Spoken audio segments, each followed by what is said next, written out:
Good morning. Nothing like a little pride anthem to get things going, is there?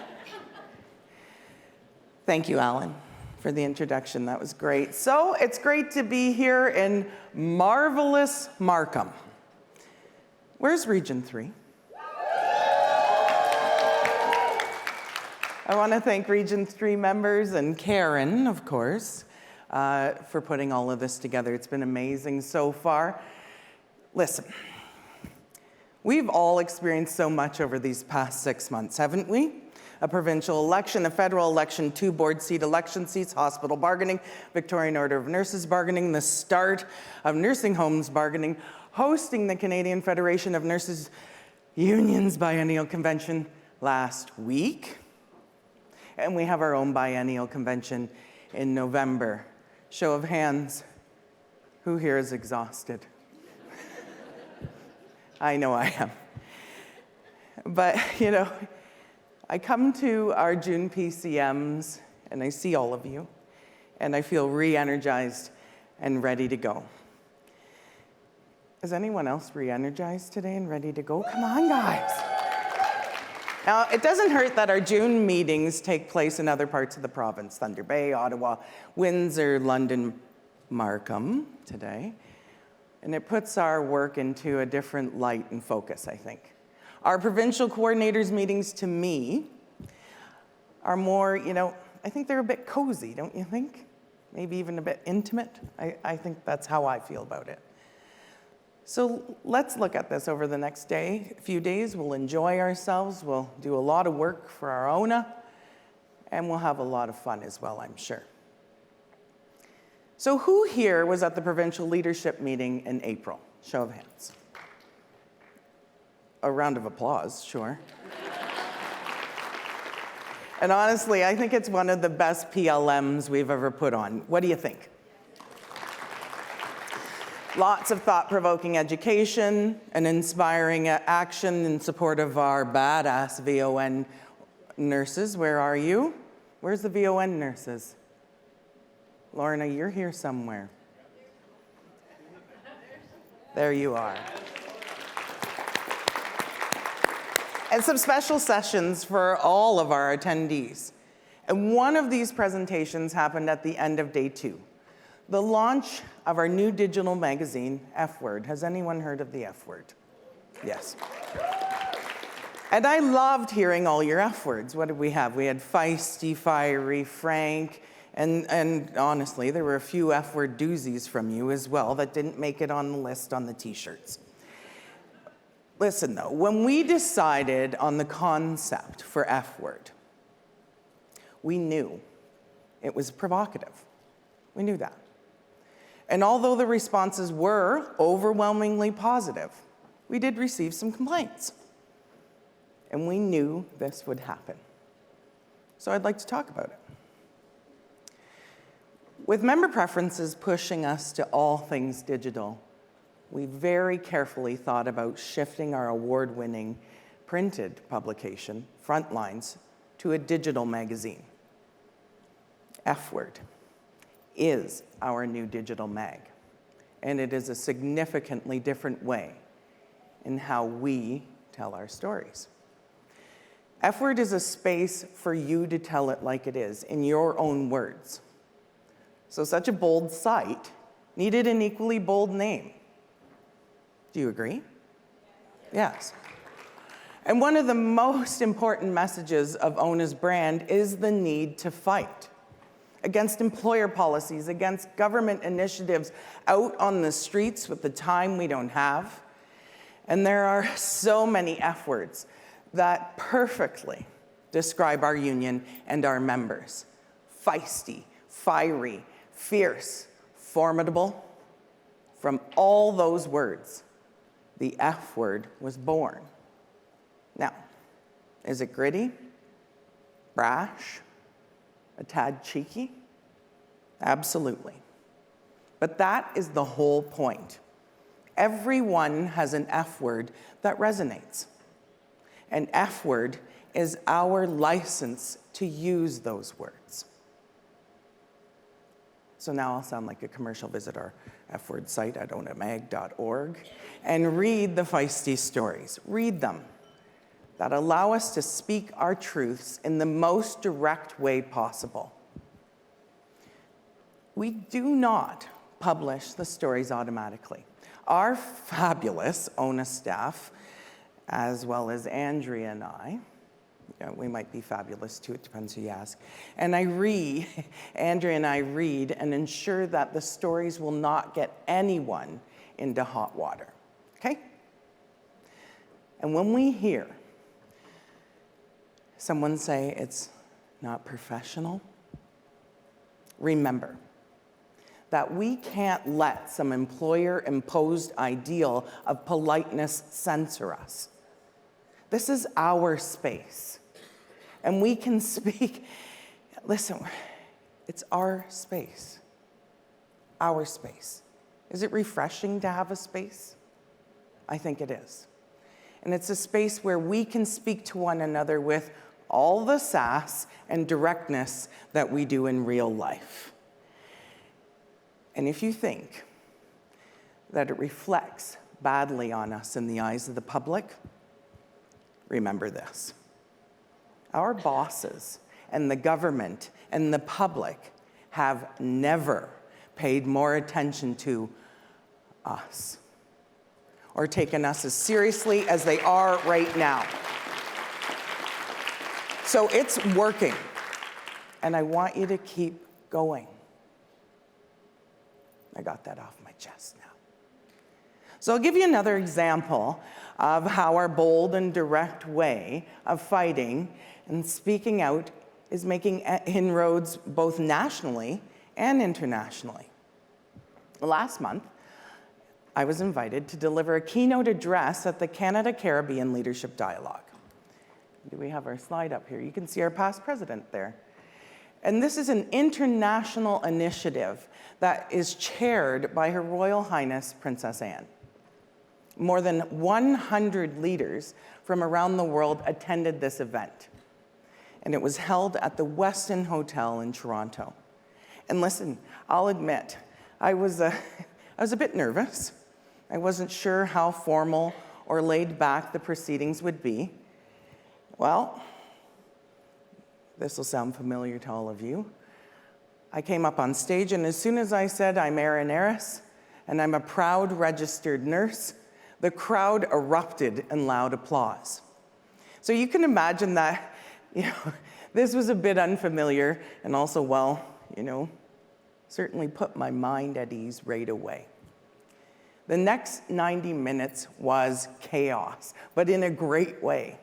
The audience was very receptive and appreciative of hearing Ona's story, how we've grown up and how we fight.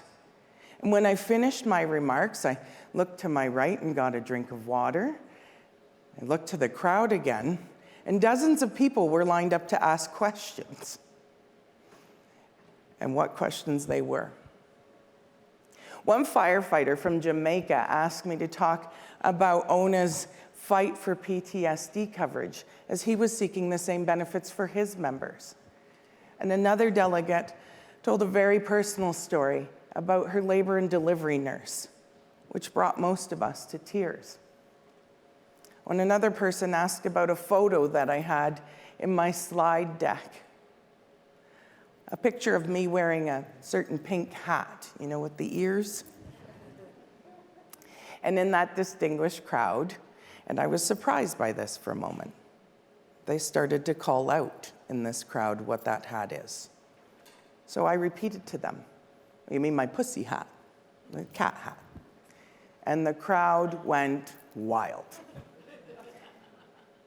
So let's talk about that. What is the meaning of that pussy hat?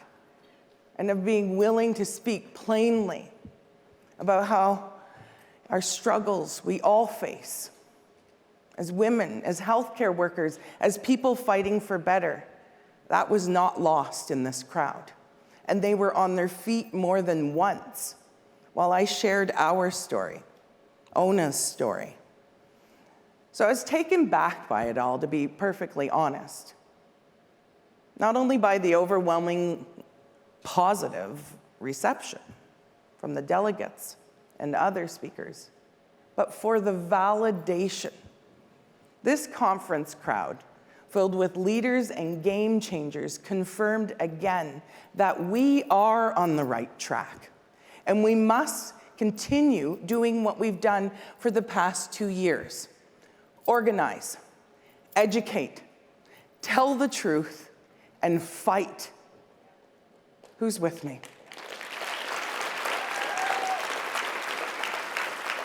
So across the world, we are facing similar challenges. We are not alone, and we must all continue to fight. So don't just take it from me. Take it from this international crowd of leaders who face so many of the same issues, who wanted to learn from us, from our union, and the changes that we've made.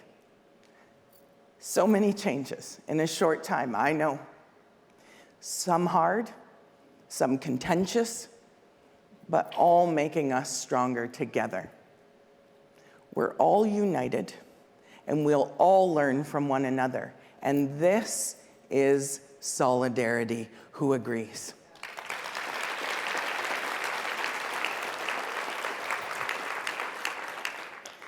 More than 300 members attended last week's Canadian Federation of Nurses Unions Biennial Convention in Niagara Falls. And that was a spectacular event. Now, who here in this room attended? Now, I've been to several CFNU conventions across Canada, and I think last week's was the best. Although, I might be a bit biased. My pride in Nona isn't really hidden very well. But I want to talk about one thing in particular. Weren't our volunteers amazing? They went above and beyond, working on the details that make any convention run smoothly. No task too small. Stuffing convention kits, no problem. Booth ticket sales, happy to collect funds on behalf of the International Solidarity Foundation. Education Day, thrilled to help with the workshop's healthy walk and fun night chaperones. Some people needed chaperones more than others. Delighted to be part of the team. I want to thank all our volunteers who made the CFNU convention run smoothly. Can we give them a round of applause? And that was another fantastic week full of awesome solidarity. So speaking of national solidarity, does anyone here know that we had a federal election in April? You got it, okay. It was a bit frantic, don't you think? Obviously, we know the results. Mark Carney is Canada's newish Prime Minister with a Liberal minority government. There he is. The federal NDP, whose MPPs won just a handful of seats in the House of Commons, can still hold the balance of power. Imagine that. It may not seem like it on the surface, but this is a victory because the NDP can still push a progressive agenda because the Liberal government cannot pass legislation without another party's support and votes. And I say, bring it on. Who here is in support of progressive legislation? Let me just hear you. Now remember, that's how we got other pieces of progressive legislation: pharmacare, dental care, and more. Oh, and here's another news flash. Pierre Poilievre lost his own seat.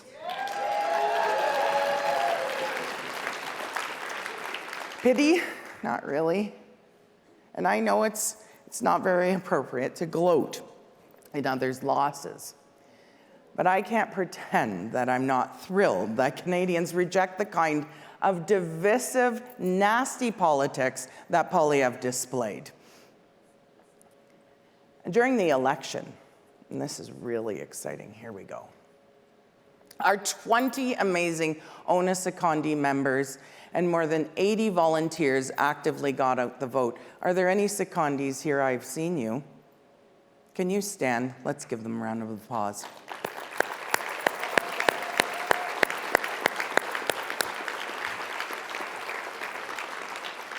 The board and ONA staff are so proud of the sheer drive our members and volunteers had, which we believe made a huge difference. So here's what we accomplished. We made 35,607 calls to ONA members in 42 target ridings, hosted 12 phone bank shifts, and knocked on more than 400 doors in 10 target ridings. Distributed more than 1,800 leaflets about ONA members' key priorities, and texted 44,650 members. If that doesn't deserve a round of applause, I don't know what does.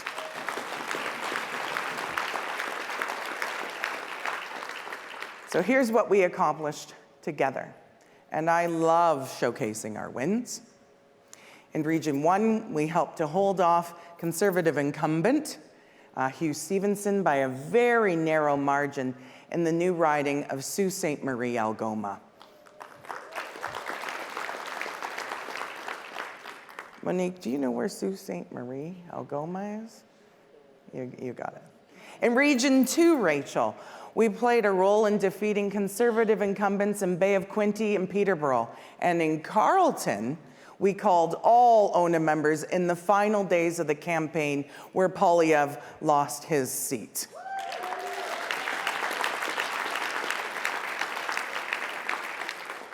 In Region 3 KME, we targeted Toronto, St. Paul's, where the Conservative incumbent lost his seat. In Region 4, Grace, we campaigned hard to help defeat Conservatives in tight races like Kitchener-Conestoga and newly created ridings like Burlington, North Milton West, and Oakville East. Excellent. And in Region 5, John, we fought in the battleground of London and helped hold off strong Conservative campaigns in London West and London Centre. And I say yes. I love it. ONA members becoming more involved in the fight against healthcare privatization, among other issues that will surely impact our work going forward. So of course we have a little video about that. Linda.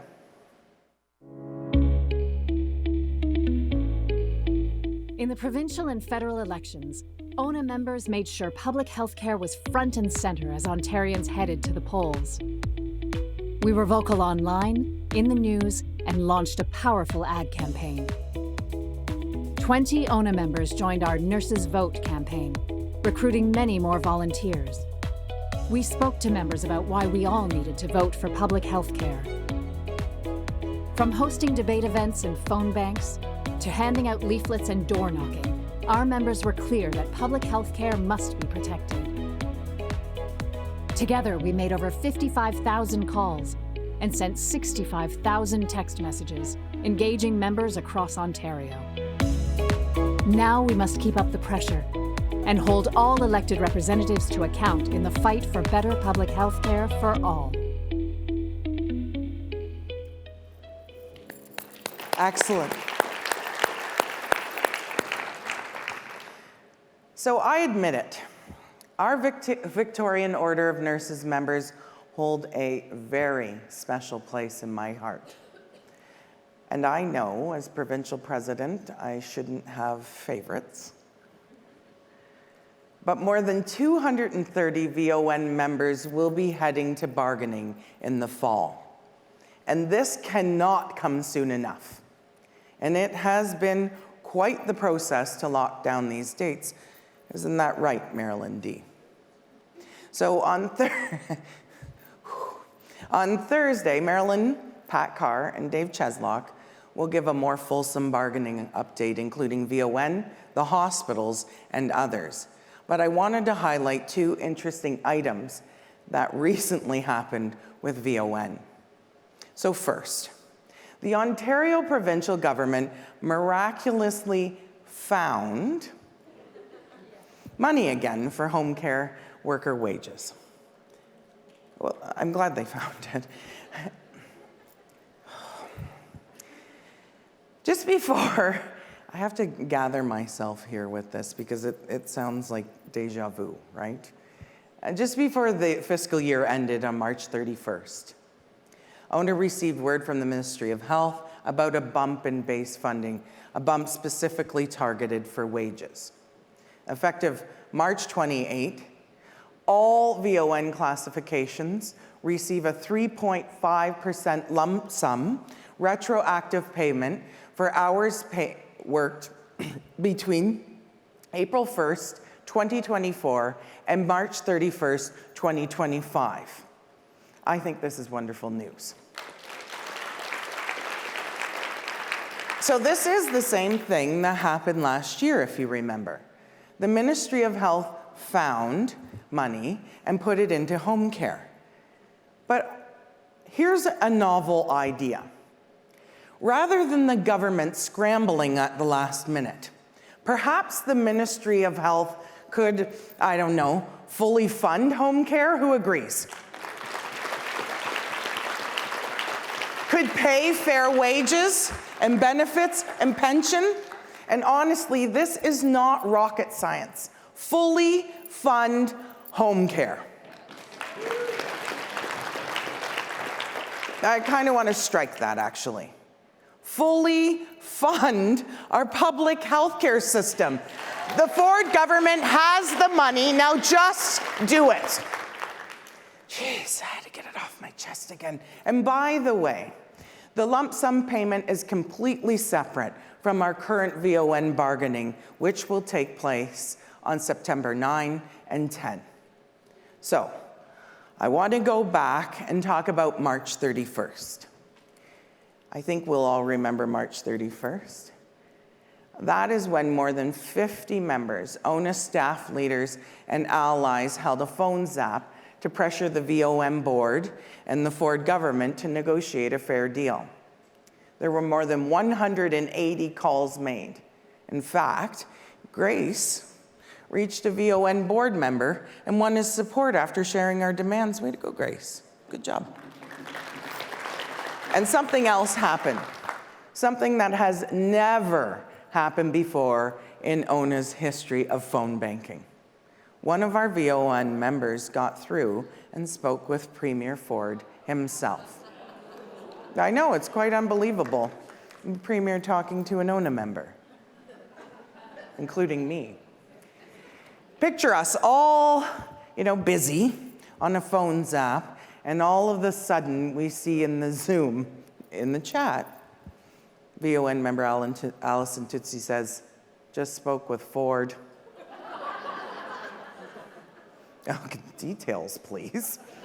It turns out that Allison was patched through directly to Ford when she called his office. And so, Allison, you're a champ.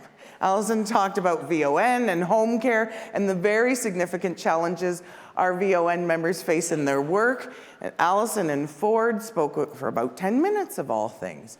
And he said that he would pass her number on to Health Minister Jones.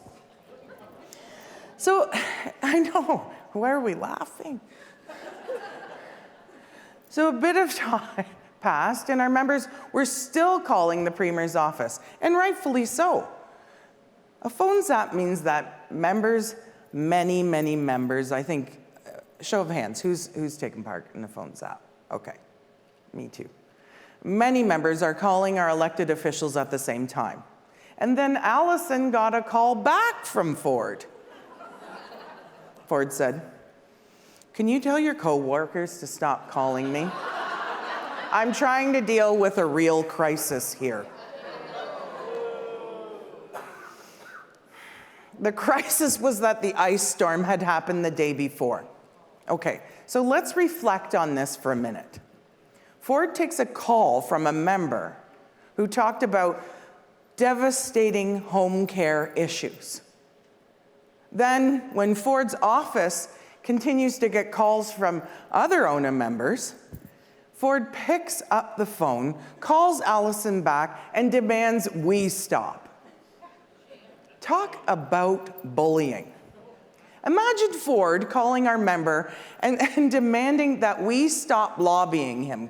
It's probably not a surprise for anyone, but can you imagine the nerve? So we did what we thought was best, of course. We continued to flood his office with phone calls and emails. Silly man. So we got the attention of Ford and the VON boards and our politician. And Allison, she received a call from Health Minister Sylvia Jones the next day. And during that call, Allison highlighted how VON nurses' wages have declined since 2009 due to inflation and poor contracts, and raised concerns about privatization. So I want to thank you, Allison, and to everyone who got on that phone zap and spoke their brutal truth to the VON board and politicians. Let's give them a round of applause.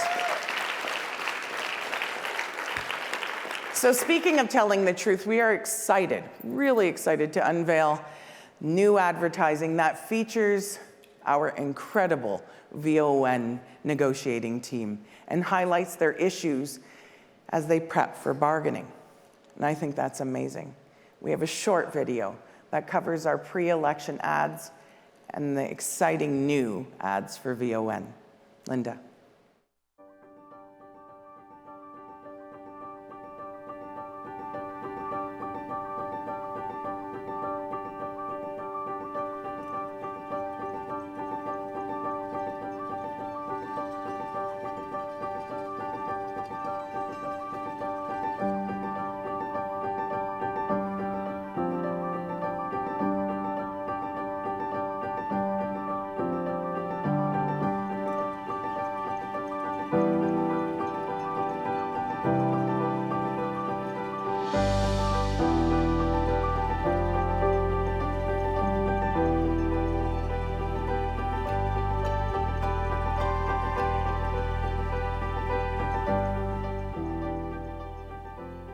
I'm not sure Doug Ford knows what he's doing. Privatization, it's a no-win situation for Ontario. It's very hurtful to healthcare. It's horrible for the nurses, the patients. I think Doug Ford and the government doesn't really care about the nurses until they actually need the nurses themselves.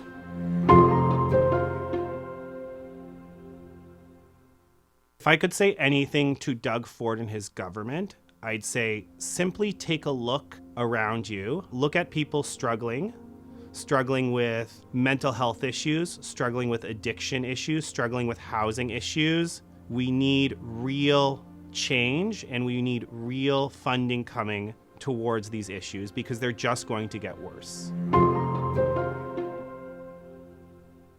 When you look at the American way of providing health care, it is really, for the most part, only for the healthiest and wealthiest. And we don't want that for Ontario. We want all Ontarians to receive the best care. The policies and decisions this government is making will be detrimental for decades to come.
Our governments have failed in maintaining home care. We are totally not prepared for aging population, and we're actually in a crisis right now.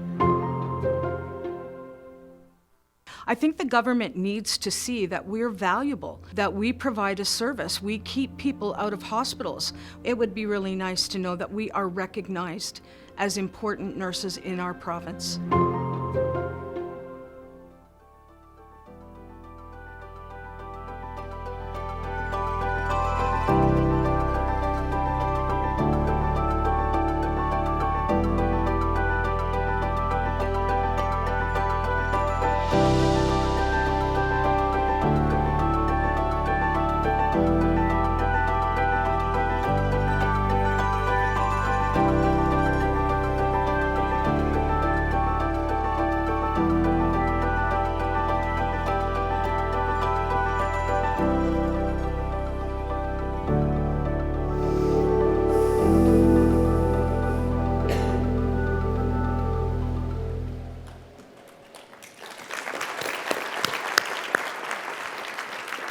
So who here attended the Victorian Order of Nurses rally at the Provincial Leadership Meeting?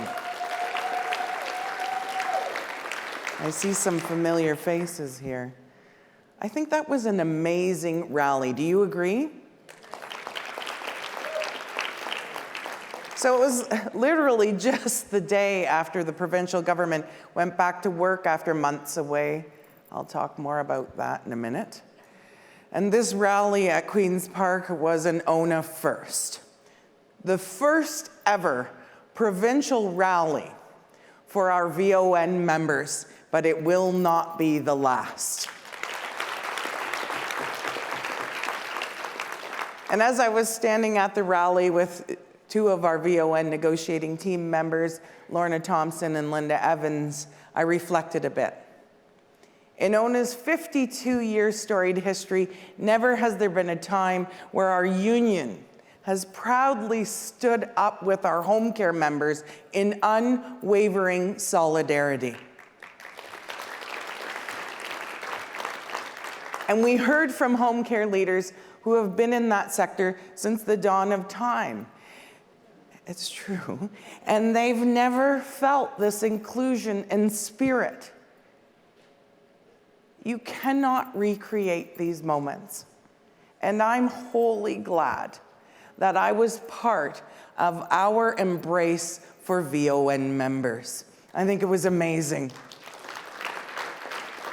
And listen, our VON members need as much support and solidarity as we can give them. So who's going to be with them?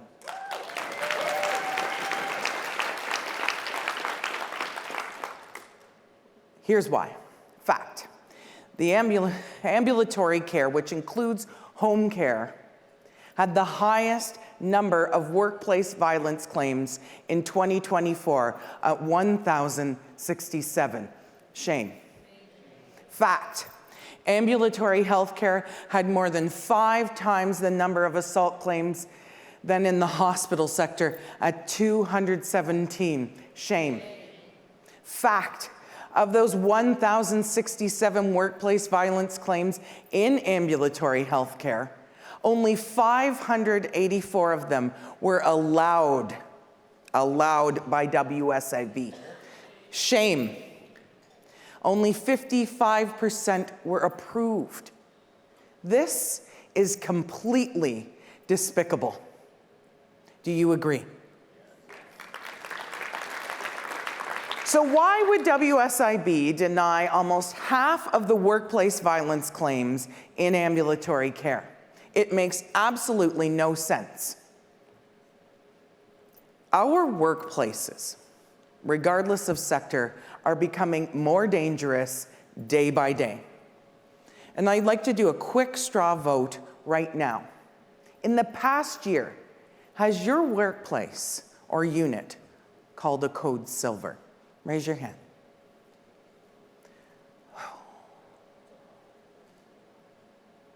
So for Facebook Live, I'm looking at a number of raised hands. And for those who may not be familiar, Code Silver is a weapons call. The weapon doesn't have to be a gun. It could be a knife, machete, hammer, oxygen tank, right, Rachel? Raise your hand again, now that you know what it is. Has your workplace called a Code Silver, or should it have been called?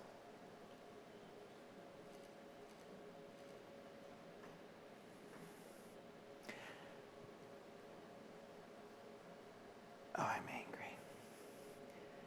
Our leaders, members, and ONA staff have identified an increase in weapons coming into our facilities, triggering Code Silvers. We've had reports from across the province: Lakeridge Health, London Health Sciences Centre, Children's Hospital of Eastern Ontario, the Ottawa Hospital. We must be protected. Our patients must be protected, full stop. Do you agree? But how? So one of the ways is for hospitals to implement weapons detection systems. And in 2023, Windsor Regional became the first hospital in Canada to implement this system. London Health Sciences is initiating one too, because they had a Code Silver incident recently. And these detection systems will not solve the problem, far from it, but they are certainly a start. So here's an idea. Maybe the Ford government can step up to the plate with funding and direction.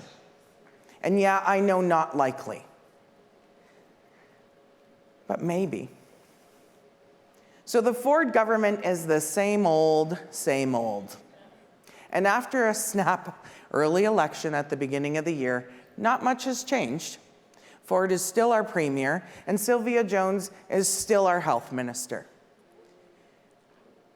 Did I hear boos? Oh, just wait. Before each parliamentary session begins, the Lieutenant Governor of Ontario, the Honourable Edith Dumont, delivers a speech which is written by the government and sets out the government's goals. I'll share some with you. Here's the part about what she said about healthcare. As your government continues to make unprecedented investments into the healthcare system, it will continue to prioritize patients and their health above a dogmatic ideology that seeks to protect and preserve an outdated status quo. It will bring the principles of lean methodologies to deliver care in emergency departments and surgical centers more efficiently, saving you precious time and further shortening wait lists. Dogmatic ideology, outdated status quo, those are heavy and fancy words, but let's break it down, shall we? I can do it in one word: privatization. Those fighting words in the throne speech signal a clear shift, laying the foundation for a two-tier system. They expect the public to accept this as a solution because the governments have purposefully underfunded our public system by billions of dollars for decades. Shame. But guess what? ONA is here. Our members are here. Nursing students are here. And we're here to tell Ontarians the brutal truth. Who's with me? I'm going to say it again. Healthcare privatization has no place in Ontario. Do you agree? And speaking of the Ford government, he needs to get off his ass and fully fund primary care. Who agrees? Primary care employers Community health centers, family health teams, nurse practitioner-led clinics are all struggling, and that's putting it mildly, with retaining staff. And by the way, this is an interesting fact.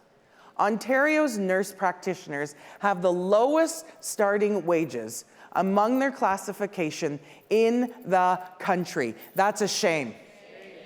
Low wages are, and heavy, I can't even get this out, I'm so angry.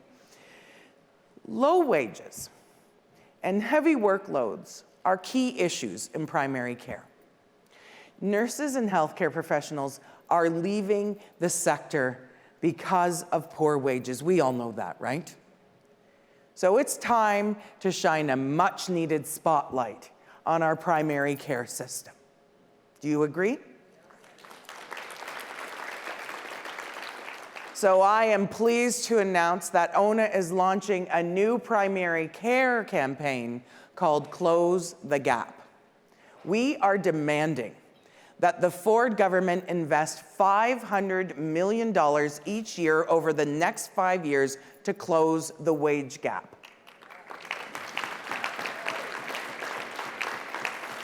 We demand that the government address Bill 124 shortfalls that continue to impact the sector. And we demand that a working group be established to develop a sustainable approach to building and supporting nonprofit and local team models. How do you like that? So last year, Premier Ford appointed Dr. Jane Philpott as the chair of the new primary care action team. And I, along with Andrea and our government relations staff, met with Dr. Philpott last month. It was a half-hour introductory meeting, but I'm very sure, that it won't be the last. I'm sure this will be a surprise, but we have a lot to say to Dr. Philpott about improving primary care. And listen, and this might not be a surprise either, ONA will push hard to get the results that we need on behalf of our members and Ontarians. And who's here? Who's ready to stand up for primary care? So in case you're wondering, you visit ona.org/primary care to read additional information and download resources. Send your email to Ford, Health Minister Sylvia Jones, and your MPP to demand they invest in primary care. Leaders, let your members know we have to get behind this. So I am so stoked about tomorrow morning's education sessions. Not only will we be hearing from activist Judy Rebeck, she'll be in the House to talk about the history of the women's movement, and we'll also be chatting with Wazim Garzouzi. Who here knows Wazim Garzouzi? And we'll be talking about the evolution of ONA bargaining. And Wazim has been with ONA during most of our recent rounds of bargaining in hospitals, nursing homes, and VON. What he has witnessed and what we'll talk about tomorrow is the intentional shift from bargaining in the boardroom to bargaining in the streets with mobilizing. And it's a very, very fascinating thread, and I don't think anyone will want to miss out on that. So I do have a story I'd like to share about the current round of hospital bargaining. Did anyone know in this room that we're in the middle of? Yeah, okay. Why don't we play the video?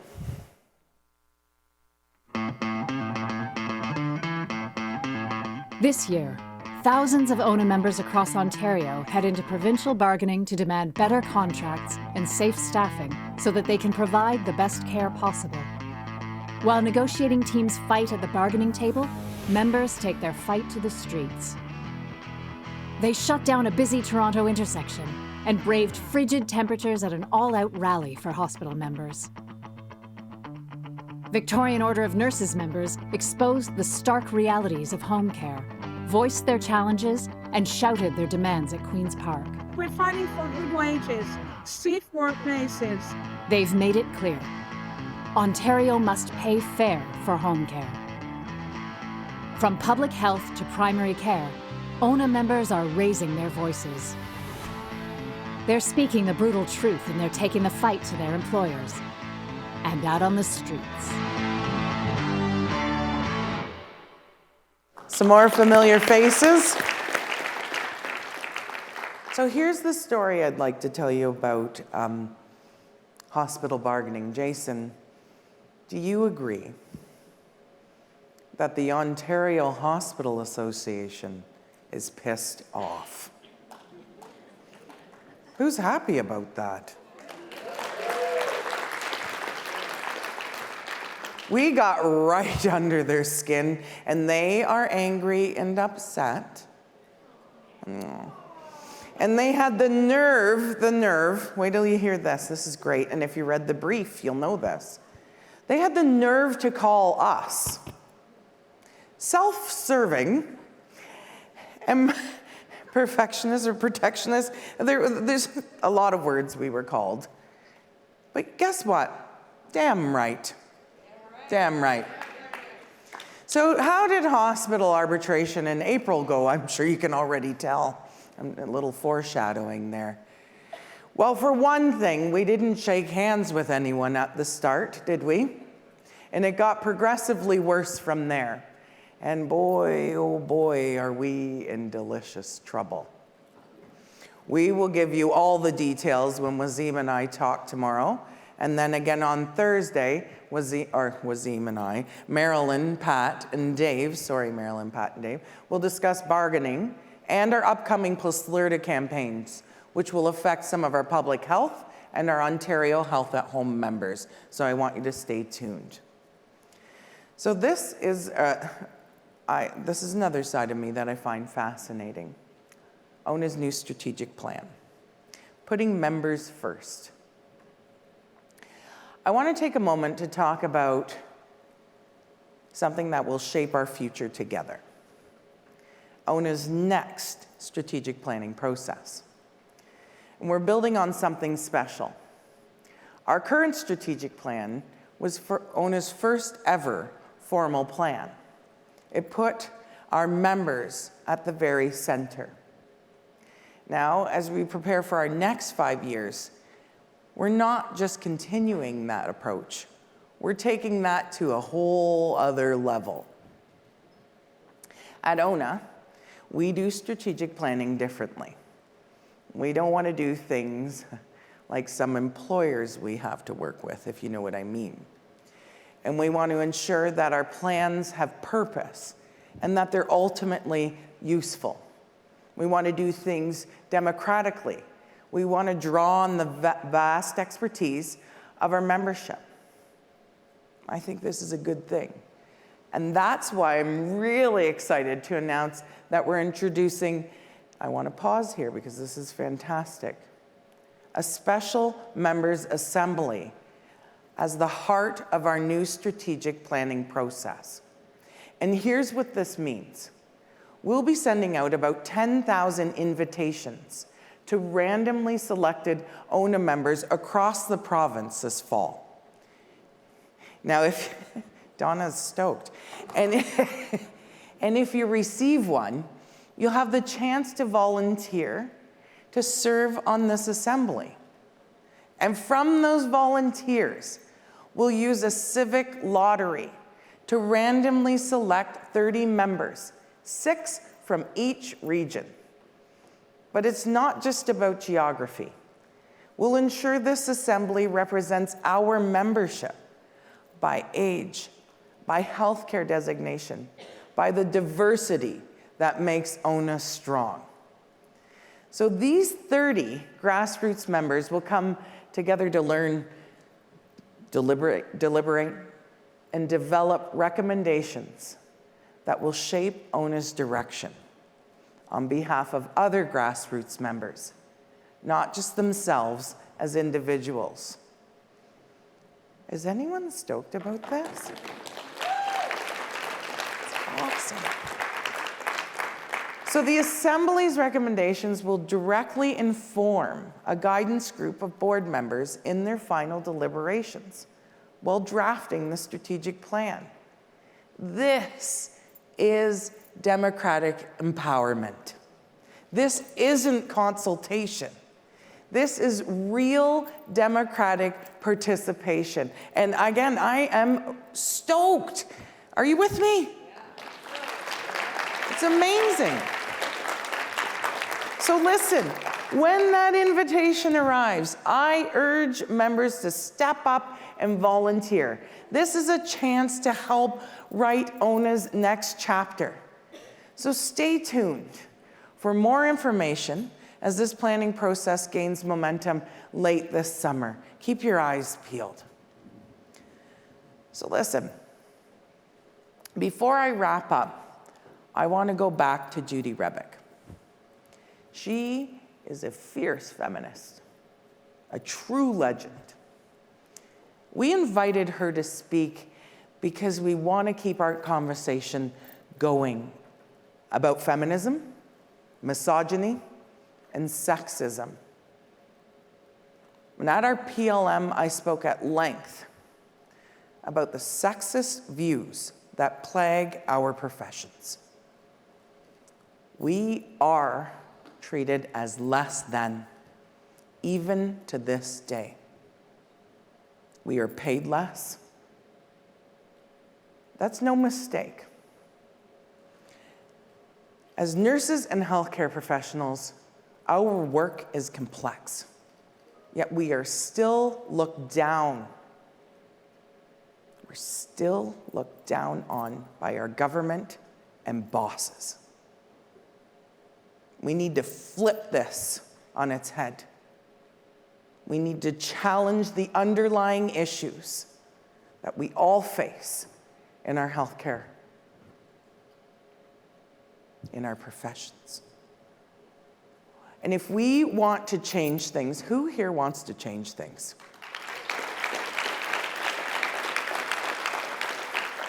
We need to stop letting the oppressive ideal of being silent but not heard hold us back.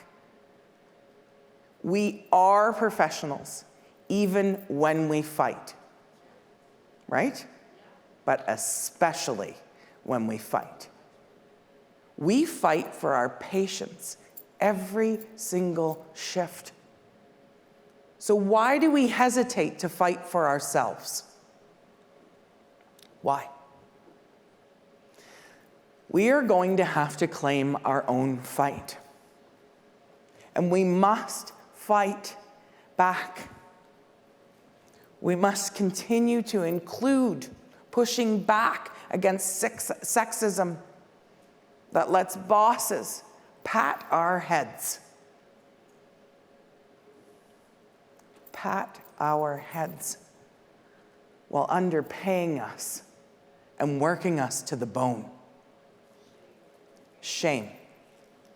We have to give ourselves permission to be activists, to be fighters, and yes, to be feminists. A feminist is one F word we have yet to claim, right? Why? So let's keep talking about it and challenging our own assumptions on that. And we'll hear more tomorrow. But remember, we have to be willing to fight because our own members, our movement of 68,000 nurses and healthcare professionals and 18,000 nursing student affiliates together. So together, we are formidable. Do you agree?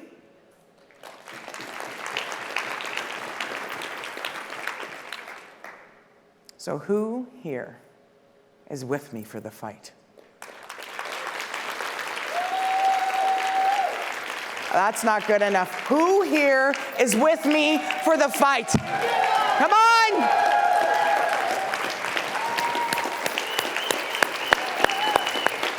Thank you.